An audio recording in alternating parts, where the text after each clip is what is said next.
तो हम विचार कर रहे हैं, मान लो किसी जातक का लगन चार्ट में पंचमेश उसके छठे घर के स्वामी के साथ किसी भी भाव में कंजक्शन में है, यानी फिफ्थ लॉर्ड और सिक्स्थ लॉर्ड का कंजक्शन बन रहा है आपके लगन चार्ट में किसी भी भाव में। तो ऐसे में जो दोनों का कंजक्शन होगा उसके क्या क्या इफेक्ट्स आपके सामने आएंगे, किस प्रकार के इसके प्रभाव रहेंगे, कौन कौन से रिजल्ट के लिए आप यहाँ एक्सपेक्ट कर सकते हो। नॉर्मली देखा जाए तो जो फिफ्थ लॉर्ड है आपका, वो आपकी बुद्धिमत्ता को दर्शाता है, आपके टैलेंट को दर्शाता है, आपकी एजुकेशन या जो कुछ भी आपने जीवन में हासिल किया है, सीखा है, आप में जो नेचुरली जो टैलेंट डेवलप हुआ उन सबको। ऐसे में फिफ्थ लॉर्ड का सिक्स्थ लॉर्ड के साथ युति करना, सिक्स्थ हाउस से रिलेटेड जितने भी प्रकार की समस्याएं हैं, जैसे करियर में बाधा है, रूटीन लाइफ अच्छी नहीं है, बॉस के साथ या कलीग्स के साथ अच्छे रिलेशन नहीं है, इन सब में आपको सपोर्ट करेगा और अच्छे से निर्णय लेने, इनको अच्छे से मेंटेन करने के लिए। ऐसे में आपके करियर पर इसका काफी अच्छा असर पड़ सकता है। लेकिन डिपेंड ये करता है कि ऐसा जो कंजक्शन बन रहा है आपके चार्ट में, वो कौन से भाव में बन रहा है, पर्टिकुलर उस भाव और वो ग्रह जो ये कंजक्शन बना रहे हैं। देखिए कुछ केसेस में ऐसा हो सकता है कि आपका फिफ्थ लॉर्ड सिक्स्थ लॉर्ड के साथ मित्रवत भी हो, लेकिन ये बहुत ही कम केसेस में होगा। बल्कि जो फिफ्थ लॉर्ड है वो सिक्स्थ लॉर्ड के साथ ज्यादातर स्थितियों में शत्रुवत होगा। ऐसे केस में आपका फिफ्थ लॉर्ड का यदि प्रभाव ज्यादा है सिक्स्थ लॉर्ड पे, तो आप कोई भी प्रकार के चैलेंज को जीवन में इजीली स्वीकार कर सकते हैं। आपकी लाइफ में कितना भी ज्यादा कंपटीशन हो, कंपटीशन जब तक नहीं रहेगा आपके जीवन में, तब तक आप बहुत ज्यादा प्रगति भी नहीं कर सकेंगे। तो इस प्रकार का जातक हर उस व्यवधान या समस्या का सामना इजीली कर पाता है, जो कि उसके जीवन में करियर के थ्रू आती है, हेल्थ के थ्रू आती है, आर्थिक रूप से आती है, या किसी भी अन्य तरीके से, या आपका कोई शत्रु भी है। अब ये कंजक्शन जहां भी बन रहा है उसमें आप ये देखिए कि वहां जो स्वामी है उस भाव का, वो कितना अच्छा प्लेस्ड है, और जिन भाव में ये कंजक्शन बन रहा है वो भाव आपके कौन सा भाव है। देखिए जनरली ये, वैसे तो ये कंजक्शन किसी भी भाव में बन जाए, यहाँ फिफ्थ लॉर्ड आपको हमेशा हेल्प करेगा। लेकिन फिफ्थ लॉर्ड अगर एक शुभ ग्रह है, जैसे शुक्र जैसा ग्रह है, बृहस्पति जैसा ग्रह है, या चंद्रमा जैसा ग्रह है, तो आपके लिए थोड़े चैलेंजेस ज्यादा बढ़ सकते हैं। और आपका फिफ्थ लॉर्ड वहां पे अगर वक्री हो जाए, वक्री होने के केस में आपको उतनी ज्यादा सहायता नहीं मिल पाएगी अपने फिफ्थ लॉर्ड से।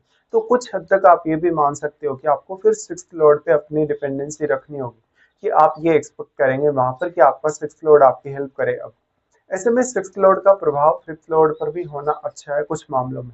लेकिन ज्यादातर केसेस में अगर आपका फिफ्थ लॉर्ड अच्छी स्थिति में है उस कंडीशन में, तो फिफ्थ लॉर्ड सबसे ज्यादा आपको हेल्प कर पाएगा। अब जो सिक्स्थ हाउस है वो चुनौती है आपके लिए, एक तरीके से लाइफ में हर प्रकार का संघर्ष, हर प्रकार की दुविधा, या कोई भी प्रकार की चुनौती हो, चाहे कर्ज भी हो या कोई भी अन्य समस्या भी हो हेल्थ वगैरह को लेके, या आपका वर्क प्लेस पे आप स्टेबल नहीं है, कैरियर स्टेबल नहीं है। ऐसे में आपका सिक्स्थ लॉर्ड अगर एक क्रूर ग्रह है, तभी वो आपकी सबसे ज्यादा सहायता कर सकता है। अब ये अलग अलग भाव में जो कंजक्शन इस प्रकार से बनेगा दोनों का, वो अलग अलग प्रकार के प्रभाव डालेगा।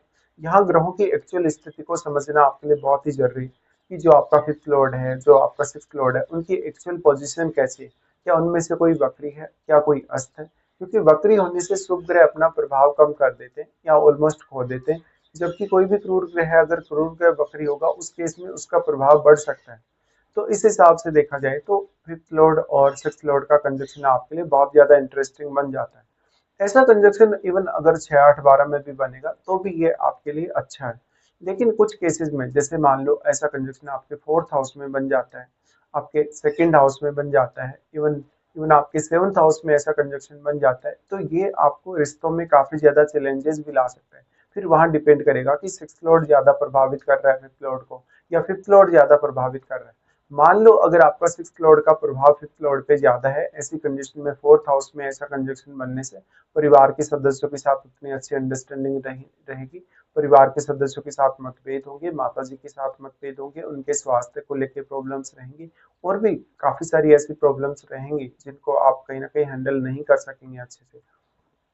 सिक्स्थ लॉर्ड का जितना ज्यादा प्रभाव इस केस में बढ़ेगा, उतना ही ज्यादा आपके सामने और ज्यादा चैलेंजेस आएंगे।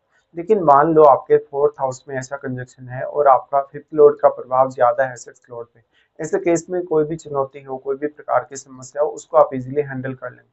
लेकिन इस प्रकार का कंजक्शन इवन लगन में भी बने तो भी ये काफी फेवरेबल हो सकता है। लेकिन जब सेवंथ हाउस में बन जाते हैं तो पार्टनर एक तरीके से बहुत ज्यादा गुस्सैल या झगड़ा करने वाला हो सकता है, भले ही आपने अपनी पसंद से मैरिज की हो, लेकिन एक समय बाद आपके रिश्ते के टूटने की संभावना काफी ज्यादा बढ़ जाती है। तो यहाँ अब डिस्पोजिटर का रोल बहुत महत्वपूर्ण हो जाएगा। जहां भी ये कंजक्शन बनेगा, उस भाव का स्वामी कितना अच्छा प्लेस्ड है। अगर वो बहुत अच्छा प्लेस्ड है तो निश्चित तौर पे आपको सहायता मिल पाएगी। और फिर उसमें ये भी डिपेंड करता है कि आपका जो फिफ्थ लॉर्ड है वो या आपका सिक्स्थ लॉर्ड है, इनमें से किसी न किसी के साथ उस भाव का स्वामी या जो डिस्पोजिटर है वो मित्रवत होगा ही होगा। ऐसे केस में मान लो अगर आपका आपका जो सिक्स हाउस का लॉर्ड है और फिफ्थ हाउस का लॉर्ड है, अगर वो स्लो मूविंग प्लैनेट है, तो उस पर्टिकुलर हाउस में जहां इनका कंजक्शन बन गया, उस हाउस में आपको प्रगति उतनी अच्छे से नहीं देखने को मिलेगी। तो आप ये मान सकते हैं कि कुछ हद तक आपको अपना खुद का एफर्ट, अपने खुद के प्रयास करने ही होंगे हमेशा, इस प्रकार का कंजक्शन बन जाए तब। लेकिन व्यक्ति इस प्रकार के कंजक्शन में बौद्धिक तौर पे और ज्यादा निखर के सामने आता है, टैलेंट के मामले में भी और ज्यादा निखर के सामने आता है, उसके अनुभव बढ़ जाते हैं, उसका एक्सपीरियंस बढ़ने से उसके लिए फ्यूचर के लिए प्लानिंग करना आसान रहता है। अब मान लो अगर आपका फिफ्थ लॉर्ड अच्छा प्रभाव डाल रहा है सिक्स्थ लॉर्ड पे, और आपका फिफ्थ और सिक्स्थ लॉर्ड कुल मिला के ठीक स्थिति में है, तो ये कैरियर के लिए बहुत ज्यादा बेस्ट हो जाएगा। ये खर्चों को मैनेज करने, लोन वगैरह लेने, लोन वगैरह से लाभ उठाने के लिए बहुत अच्छा हो जाएगा। इसी तरीके से ऐसा कंजक्शन मेनली आपको कैरियर में काफी हेल्प कर सकता है, क्योंकि आप रणनीति अच्छे से बना सकते हैं और उसको इम्प्लीमेंट भी काफी अच्छे से कर सकते हैं। ऐसा कंजक्शन जिस भाव में बनेगा, उस भाव विशेष से जुड़े हुए रिश्तों में थोड़ी सावधानी बरतें, अगर वहां पे सिक्स लॉर्ड का प्रभाव ज्यादा है। और ये कंजक्शन वैसे तो चाहे किसी भी भाव में हो, जिस भाव में भी ये बनेगा, वहां उस भाव के प्रति आप में कंपटीशन बढ़ जाएगा, प्रतिस्पर्धा बढ़ जाएगी। उस भाव से जुड़े हुए रिश्तों के साथ भी आपकी प्रतिस्पर्धा बढ़ जाएगी। अब देखिए, अगर ऐसा कंजक्शन आपके थर्ड हाउस में बनता हो, टेंथ हाउस में बनता हो, आपके इलेवेंथ हाउस में बनता हो, तो ये मोस्टली फेवरेबल हो सकता है कैरियर में आगे बढ़ने, एफर्ट करने, या लाइफ में कोई भी हायर गोल पाने के लिए। ऐसे कंजक्शन में फिर अन्य कौन कौन से प्लैनेट्स का यहाँ पे प्रभाव है, और आपके फिफ्थ हाउस में और आपके सिक्स्थ हाउस में कौन कौन से अन्य प्लैनेट्स प्लेस्ड हैं आपके चार्ट में, वो भी काफी मैटर करेगा। क्योंकि आपका फिफ्थ लॉर्ड और आपका सिक्स्थ लॉर्ड तो कंजक्शन में आ गए, लेकिन इन भाव में बैठे हुए जो आपके चार्ट में प्लैनेट्स हैं, उनका भी अपना अपना अलग अलग रोल है, और वो रोल आप कभी भी इग्नोर नहीं कर सकते। इसी तरीके से मान लो आपका फिफ्थ लॉर्ड और आपका सिक्स्थ लॉर्ड आपके चार्ट में किसी न किसी अन्य भाव के भी स्वामी हो सकते हैं, उन भावों पर भी आपको ध्यान देने की आवश्यकता है। और जहां इनका कंजक्शन बन रहा है, वहां से ये कोई दृष्टि संबंध या अपने प्लेसमेंट के थ्रू इन भावों पर, अपने ही भावों पर प्रभाव भी डाल सकते हैं। तो अपने भावों को ये काफी मजबूत करेंगे और यहाँ आपको सुरक्षा प्रदान करेंगे। अब यहाँ पे प्लेनेट विशेष का रोल बहुत ही ज्यादा महत्वपूर्ण है, क्योंकि आपका फिफ्थ लॉर्ड किस प्रकार का प्लेनेट है और आपका सिक्स्थ लॉर्ड किस प्रकार का प्लेनेट है। तो यहाँ फिफ्थ लॉर्ड आपको ज्यादातर मामलों में हेल्प भी करेगा, लेकिन सिक्स्थ लॉर्ड कुछ चैलेंजेस ला सकते हैं शुरुआती फेज में। ऐसे में आपको हमेशा लगभग अपनी 25 की एज, या कभी कभी कुछ केसेस में 30 की एज तक बहुत कुछ हैंडल करने में सक्षम होना पड़ेगा।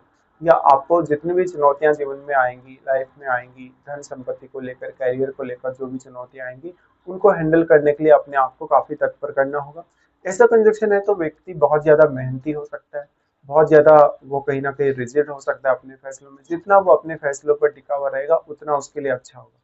ऐसे केस में जहां भी ये कंजक्शन है आपके चार्ट में, जिस भी भाव में, वहां से ये ग्रह डायरेक्टली अपने से सप्तम भाव पर दृष्टि डालेंगे और वहां बैठे हुए प्लैनेट को भी काफी ज्यादा प्रभावित करेंगे। इसके साथ साथ वहां ये अन्य कौन कौन से भाव और उन भाव में बैठे हुए प्लैनेट्स को प्रभावित कर रहे हैं, ये देखना आपके लिए बहुत ही ज्यादा जरूरी है।